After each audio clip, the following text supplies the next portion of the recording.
Hey everybody, this is Didrik64 and welcome to my review for Fame and Misfortune, Season 7, Episode 14 for My Little Pony Friendship is Magic, and yeah, it's an episode that is actually pretty good.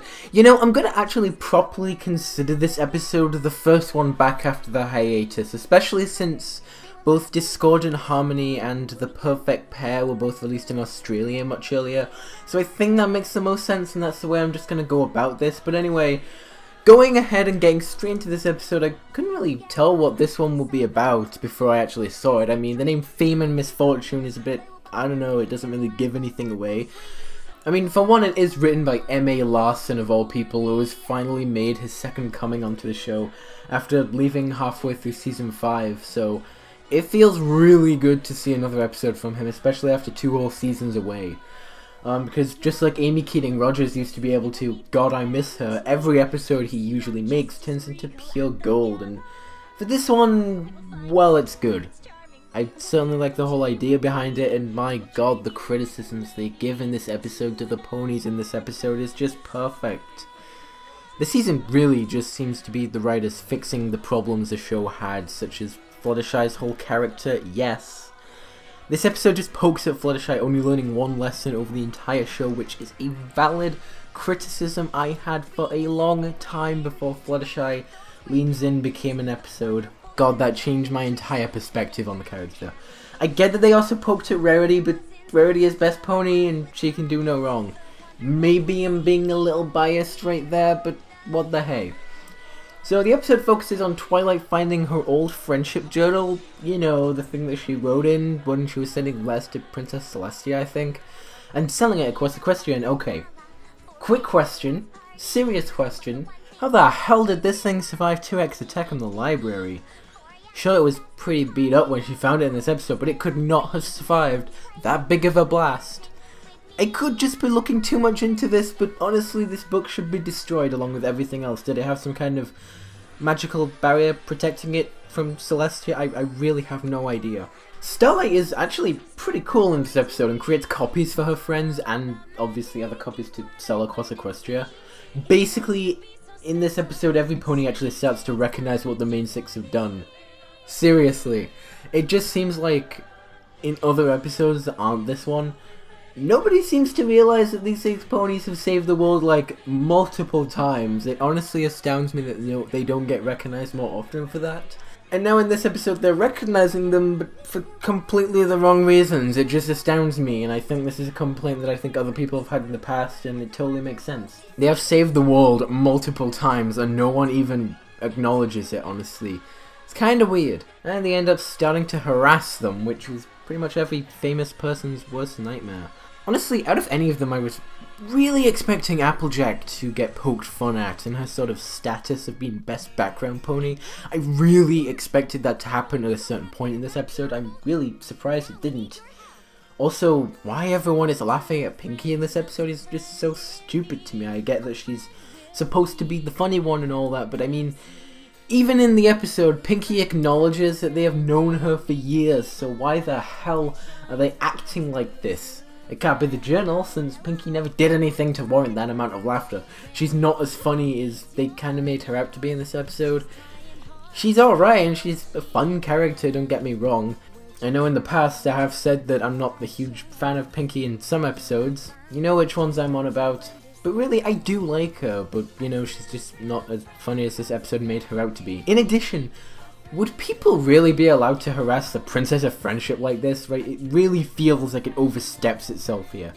And also, what exactly does Celestia think of all this? I mean, would she really want Twilight to let everyone see what was in those journals? I honestly think I have more questions from this episode than answers. And let's not forget that every pony now knows that Daring Do is frickin' real. This is probably one of the stupidest ideas that Twilight has ever had, hands down. Saying. Even Rainbow, who usually loves the attention with her ego and all that, is sick of it, which is quite surprising since it's Rainbow Dash. I don't know, this episode kind of messes with all their sort of personalities that we've come to know. It's kind of weird. Rarity is hated because some ponies dislike her for some very stupid reasons, because Rarity is cool for good reason, her bloody sass, let's be honest. You also have these two fillies in the episode who are sort of the ones who save the day, and I'm not a fan of them. Honestly, to me, they just seem like they are shoehorned in the episode to create a solution to it. That's just my thought on it, but I'm not a fan of these two fillies. I don't really know. Although the colour of their designs is pretty interesting, I gotta say. I think that what I really like about this episode is just how it makes fun of all of the criticisms people make on the show, with Fluttershy, Rarity, and even saying that Twilight was better before she got wings, which actually really got some good laughs out of me. I really liked that. They actually poked fun at that. This is really an episode for the fans, and it really does feel like the writers have realised their mistakes and are trying to make the show better, which Season 7 has done so many times already. Like, I've been in love with Season 7, I think it might be... Is it better than Season 5? I don't know, it could get there. I really think it is getting there, but I don't know, we'll have to see. Although the easy solution to the mob of ponies outside the castle is just to say that you are one of the freaking princesses of Equestria. Yeah, that should probably do it. It does annoy me that the episode just ends without really resolving the mob outside though, which is always going to piss me off because it really just leaves it fully unresolved. I really don't know. Yes, you get the nice filly moment at the end, but again, I don't even like them, so it does feel very shoehorned in. That's just how I see it. Oh yeah, add to that we also get to see more of Fluttershy being assertive in this episode, which this is why I like her now. We might actually get Fluttershy lessons in the future that don't involve her being assertive. Oh my god, it's incredible. So, now let's talk about the song. I've kind of held off on this for the rest of the review, but yeah, let's go ahead and talk about the song. I did not expect a song in this episode, especially since we just had one in The Perfect Pair, but I was pleasantly surprised. It's a very nice, slow, nice beat melody that just sounds really cool. The rhythm is just so freaking cool, and each pony gets an individual solo in the song about their flaws, which is so beautiful. Now, in no way do I prefer this song titled Flawless over something like You're in My Head Like a Catchy Song or We'll Make Our Mark, because those songs are literal perfection to me. But it is nice to listen to this song in some weird ways. It reminds me of At the Gala. Don't ask me why, I have no idea, it just really reminds me of that song. At least in the way that each pony gets their own individual solo. I don't remember any other songs that do that, so I don't know, maybe it's just that. I mean, really, this episode is a well done fan service episode with a song that will probably go down for me as just a pretty good song, as well as some references back to old episodes, which is more than appreciated by someone like me. So yeah, this is definitely not one of the best episodes this season, but I really do like it for what it is. But with that has been Fame and Misfortune, a really good start to everything after the hiatus that hasn't been leaked early.